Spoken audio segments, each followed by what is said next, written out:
or information for people who use drugs, in particular at music festivals, and it's advice on how to reduce the risks associated with drug use. They're going to partner with a number of festivals and offer harm reduction programs on site. This will be run by HSE volunteers. Well, the project manager is Nikki Colleen, who joins us now. So, Nikki, I go along to a festival or one of the festivals that this is going to be at, and I figure that a few pints is just not going to do it. I'm intent on taking drugs. How is this going to help, or what would you suggest I do? Hi there. So yeah, I suppose first of all, the HSE's message is it is safer not to use drugs. So we do highlight the risks associated with substance use, and that the risks can be depending on the type of drug and what's in the drug, but also your personal factors. So every person is different, and everyone will have a different reaction to drugs, whether that's physically or mentally. So that is our core message. I suppose we have looked at Europe and we have looked at our local studies, and we have found that nightlife settings in general are risk-taking settings. So we know that these are environments where drug use happens, and we know that these are types of people who may not come into our services. So I suppose the nightlife and festival setting offers us a really exciting new opportunity to expand the HSE services and to engage with people. So we do a number of different things when we chat with people. We obviously highlight the risks, as I said, but we meet them where they're at. So we're going into this space where people are going to have fun, and yes, they will consume substances, but we will talk to them, we'll ask them how they're getting on, what's going on for them and their friends. And I suppose our main aim then for people who choose to use drugs is to help them reduce harms.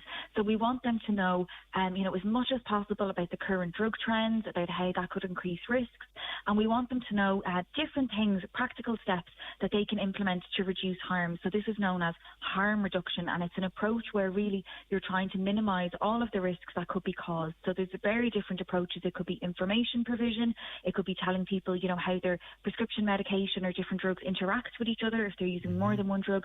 Or with our new approach, which we've piloted and we're running again this summer, is the back-of-house drug analysis, whereby we want to identify if there's dangerous drugs in circulation. So drugs that have extra risk, so something that people may need to be aware of and consider if they are at the event. So if I have a tablet or some cocaine or whatever it is, and I take it along to your tent, will you be able to test it and say, you shouldn't be taking this, but if you are, there's no horse tranquilizers in it? Is that how it works? So essentially this approach is known as back of house, and what that means is it's a style of approach. So there'll be different approaches on how countries will apply drug analysis. So this approach is, I suppose, where people will discard of drugs. So what we found is some people did it for research purposes. They did it to help out with monitoring, and some people came to us and said, look, on the Saturday, I had a really negative experience last night, or my friend did. I'm getting rid of these drugs. I want the HSE to see what's in them. So people will have to come to the HSE tent, which is the drugs.ie tent, or a medical tent, where there will be surrender bins, and they can then willingly discard of the drugs. What will happen then is the drugs will be tested on site in an on-site laboratory, and if there's extra concern, so we're looking for high-strength drugs that may pose an extra risk, adulterants, or new drugs, so new drugs that people wouldn't know that they're in the product. So in those situations, we'll issue alerts on the festival screens, throughout the festival, on social media and in the media. Would it be more successful if you were offering a service whereby you checked the drugs and they didn't have to discard them? And I know people are going to say, well, so what would be the point in that? I mean, then you're legitimizing drug taking. But would there not be a greater uptake if that was the case? So the HSE in 2019 would have reviewed all of the different type of drug checking methodologies. We had a working group under the National Drug Strategy, so we worked with many different stakeholders, and we looked at many different approaches in different countries. And we have a report which we published in 2021 after the COVID pandemic, and it highlights the pros and cons and benefits of each testing approach. I suppose that working group made a series of recommendations at 15 to look at the expansion of this into the nightlife setting. And the first step was to pilot this type of approach. So I suppose if we're looking at other approaches, this will require legislative changes, and that can take time. So for now, I suppose to fill the gap and to help our knowledge and to help the public reduce harms, we need to be able to try this approach see how we can work with the public, see how we can get the lab on site, and see what we can learn. So this is a really new project for Ireland, and generally other countries will pilot this approach as a first step, and some may do it as their ongoing approach, because there are benefits for drug monitoring even without the other styles of approach. Let's face it, taking drugs, it's a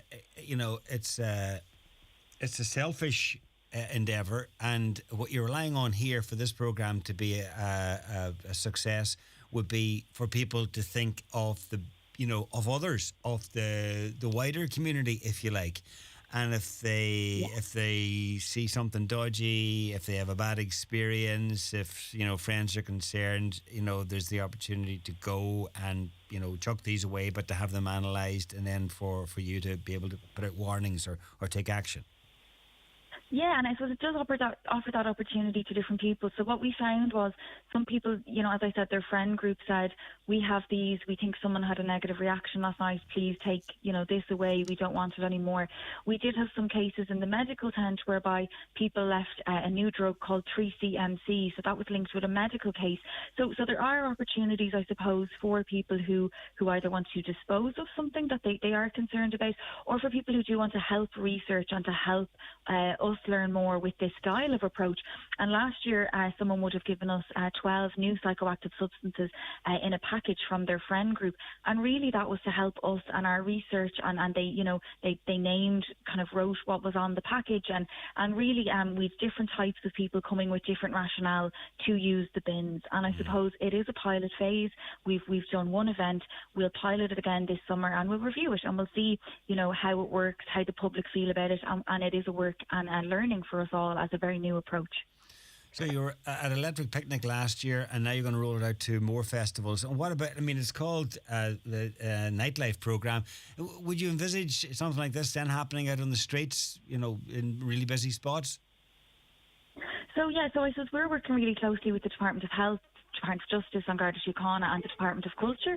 And I suppose the Safer Nightlife programme originally and initially will look at festival settings, and then we'll work with our stakeholders and get some stakeholder feedback on how we may expand harm reduction into other nightlife settings. So as I said, it is very initial stages of this style of project.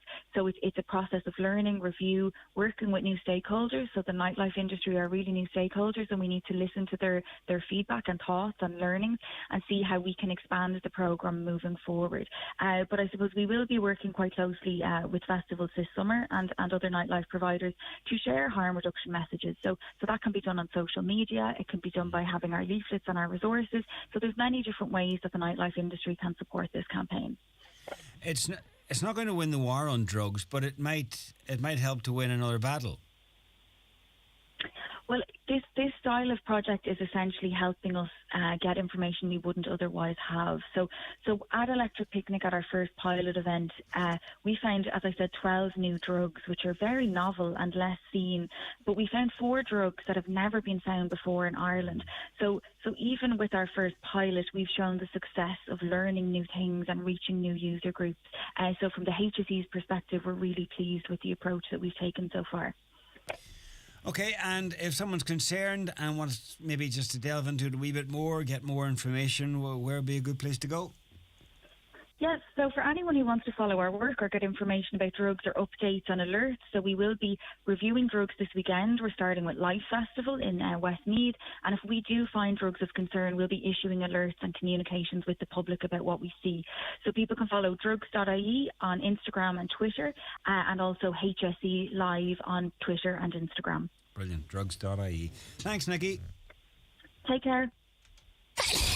Itchy eyes, running nose, wheezy and mean hay fever is back on the attack. As pharmacists, Brennan's have a wide range of allergy remedies to come to your rescue. And we can advise you on how to lessen those hay fever attacks. So come in for a chat and we can talk through your options. In private if you like. You'll be back to enjoying summer in no time. For expert hay fever advice you can trust without the wait, we're always here for you. Just ask at your local Brennan's pharmacy. Foilside, at the centre of more for your euro, with great value gifts. So it's worth making the journey wherever you live. With convenient parking, late nights, and all your favourite brands, you're better off shopping at Foilside. See foilside.co.uk. There's fantastic value at Homeland Letterkenny Garden Centre this Saturday, 27th of May, for their Garden Super Saturday. Buy Homeland Lawn Hero and get a 5-litre sprayer free. All shrubs, buy 2, get 1 free. And there's multi-purpose compost, buy 2, get 1 free. Shop in-store at Homeland Letterkenny with expert advice from our experienced team. Offers mentioned available this weekend only. It's the Right Price Tiles and Wood Flooring biggest ever sale. 10 million euros worth of stock in store and ready to take home. All tiles, wood flooring, outdoor tiles and bathware. Everything is slashed in price. Right Price Tiles and Wood Flooring. Ireland's biggest range, best prices and in store to take home today. Sale now on. Hello, I'm David Foley, medical herbalist. Are you suffering with stress, anxiety, and insomnia? Then ask for Irish Botanica Peace and Calm, a traditional herbal remedy.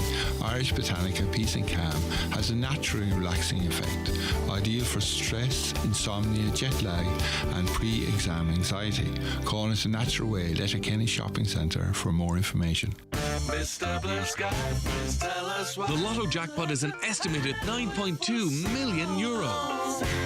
Play responsibly in store, in app, or at lottery.ie. The National Lottery. It could be you.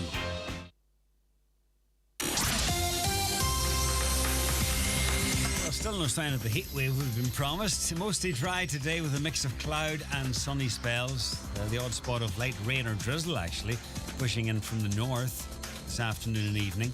Highest temperatures 15 to 17 degrees. Tonight dry with long clear spells overnight. Lowest temperatures of 5 to 9 degrees. Hear better with ease and financial support. Donegal Hearing Clinics provide PRSI grants for hearing aids covered under the treatment benefit